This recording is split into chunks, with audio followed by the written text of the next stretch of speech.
আচ্ছা, বীরবাল বা তেনালিরামের নাম তো আমরা সবাই শুনেছি, তাই না? মানে এমন সব বিদূষক যারা শুধু রাজাকে হাসাতেন না, নিজেদের বুদ্ধির জোরে মস্ত মস্ত সমস্যার সমাধান করে দিতেন।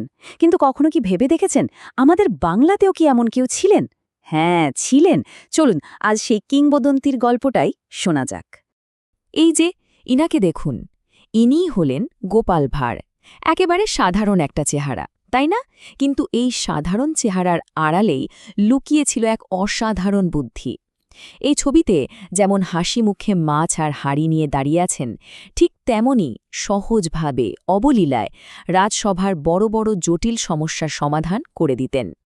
কিন্তু প্রশ্নটা হলো, গোপাল কি শুধুই একজন ভাঁড় ছিলেন, মানে যার কাজ শুধু রাজাকে হাসানো, নাকি তার ওই হাসির পেছনে আরও অনেক গভীর কোনো অর্থ লুকিয়েছিল? চলুন এই ব্যাপারটাই একটু তলিয়ে দেখা যাক। তো কে এই গোপাল ভাঁড়? ঠিক কোন সময়ের কথা আমরা বলছি? আসুন প্রথমে তার পরিচয়টা একটু পরিষ্কার করে নেওয়া যাক।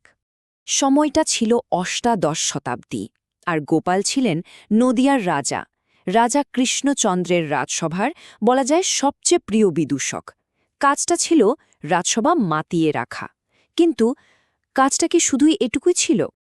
এই ছবিটা দেখলেই কিন্তু পুরো ব্যাপারটা বোঝা যায়।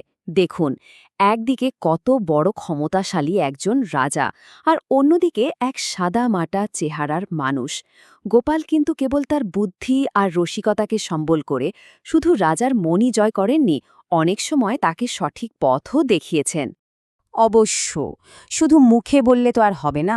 চলুন বরং কয়েকটা গল্প শোনা যাক, তাহলেই বোঝা যাবে গোপাল ঠিক কিভাবে তার বুদ্ধির খেল দেখাতেন। তো একবার হলো কি, রাজা কৃষ্ণচন্দ্র গোপালকে একটা প্রায় অসম্ভব কাজ দিয়ে বসলেন। তিনি বললেন, গোপাল যাও, সারা দেশ ঘুরে এমন একজন নিখুঁত সৎ মানুষ খুঁজে আনো যার মনে বিন্দুমাত্র পাপ নেই। ভাবা যায়? এ তো রীতিমতো অসম্ভব একটা কাজ। সবাই তো ভাবছে, না জানি কোনো নামকরা পণ্ডিত বা ধার্মিক ব্যক্তিকে ধরে আনা হবে। কিন্তু গোপাল কি করলেন?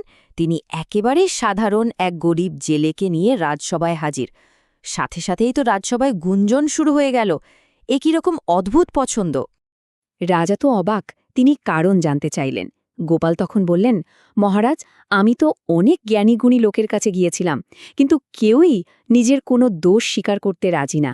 একমাত্র এই জেলেই সোজাসুজি স্বীকার করেছে যে পেটের দায়ে সে মাঝে মধ্যে দু একটা মাছ এদিক ওদিক করে। এখন বলুন, যে মানুষটা নিজের দোষ স্বীকার করার মতো সৎ, তার চেয়ে বড় সৎ আর কে হতে পারে? দেখুন কি অসাধারণ যুক্তি! গোপাল আসলে সততা শব্দটার মানেই পাল্টে দিলেন, আর এটাই ছিল তার জাদু। আচ্ছা, আর একটা গল্প বলি। একবার রাজসভায় এলেন এক ভীষণ অহংকারী পণ্ডিত। তিনি তো গোপালকে দেখে ভাবলেন, এ তো একটা আস্ত মূর্খ। ব্যাস, ফন্দি আঁটলেন কিভাবে সবার সামনে গোপালকে অপমান করা যায়। তো সেই পণ্ডিত দেখলেন যে গোপাল একটা বই হাতে নিয়ে আছেন, কিন্তু বইটা উল্টো করে ধরা। আর যায় কোথায়! সুযোগ পেয়েই পণ্ডিত মশাই একেবারে চেঁচিয়ে উঠলেন, আরে মূর্খ, বইটাই তো উল্টো করে ধরেছ, পড়তে জানো না, আবার পড়ার ভান করা হচ্ছে। গোপাল কিন্তু একটুও ঘাবড়ালেন না, একেবারেই শান্তভাবে জবাব দিলেন, মহাশয়, যিনি সত্যিকারের জ্ঞানী, তার কাছে বই সোজা বা উল্টো কোনো ব্যাপারই না। তিনি তো যে কোনো দিক থেকেই জ্ঞান নিতে পারেন। ব্যাস, এই এক জবাবেই পণ্ডিতের সব অহংকার শেষ। গোপাল আবারও প্রমাণ করে দিলেন, আসল জ্ঞান বইয়ের পাতায় নয়, আসল জ্ঞান থাকে বুদ্ধিতে। তাহলে প্যাটার্নটা এবার পরিষ্কার, তাই না? যখনই সামনে কোনো অসম্ভব পরিস্থিতি আসত, গোপাল কি করতেন? তিনি সমস্যার সংজ্ঞাটাই পাল্টে দিতেন। আর যখন কেউ তাকে ছোট করার চেষ্টা করত, তিনি সেই লোকটার অহংকারকেই তার বিরুদ্ধে হাতিয়ার হিসেবে ব্যবহার করতেন। দারুণ না ব্যাপারটা? আসলে গোপালের গল্পগুলো কিন্তু শুধু হাসার জন্য নয়, প্রত্যেকটা গল্পের পেছনে একটা বড় উদ্দেশ্য থাকত। চলুন এবার একটু বোঝার চেষ্টা করি, এই জ্ঞানী মূর্খ বা ওয়াইজ ফুলদের সমাজে আসল ভূমিকাটা ঠিক কী ছিল। দেখুন, এই বিদূষকদের আসল কাজটাই ছিল হাসির আড়ালে সমাজের আসল ছবিটা তুলে ধরা। একমাত্র তারাই পারতেন বড় বড় ক্ষমতার চোখে চোখ রেখে সত্যি কথাটা বলতে। সমাজের লোভী আর বোকা মানুষদের মুখোশটা তারাই খুলে দিতেন। মানে প্রত্যেকটা জোকসের পেছনে থাকত একটা সিরিয়াস সামাজিক বার্তা। সোজা কথায় বলতে গেলে গোপালের হিউমর বা রসবোধটা শুধু মানুষকে হাসানোর জন্য ছিল না, ওটা ছিল ওর প্রতিবাদের একটা ভাষা, একটা অস্ত্র যেটা দিয়ে উনি সমাজের ভুল ত্রুটিগুলো সবার সামনে তুলে ধরতেন। কিন্তু একটা প্রশ্ন মনে আসতেই পারে, এত শত শত বছর পরেও গোপালের গল্পগুলো এত পপুলার কেন? কি এমন আছে এই গল্পগুলোতে যে আজকের দিনেও আমাদের এত টানে? এই টাইমলাইনটা দেখলে ব্যাপারটা আরও পরিষ্কার হবে। দেখুন, অষ্টাদশ শতকের গল্প, যেগুলো প্রথমে মানুষের মুখে মুখে ঘুরত, ঊনবিংশ শতকে সেগুলো লোককথার অংশ হয়ে গেল। বিংশ শতকে এসে বই, কমিক্স, এমনকি টেলিভিশনেও জায়গা করে নিল।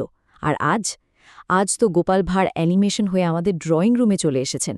মানে প্রজন্মের পর প্রজন্ম ধরে এই কিংবদন্তি কিন্তু ঠিকই বেঁচে আছেন। আর এর জনপ্রিয়তার আসল কারণটা খুব সোজা।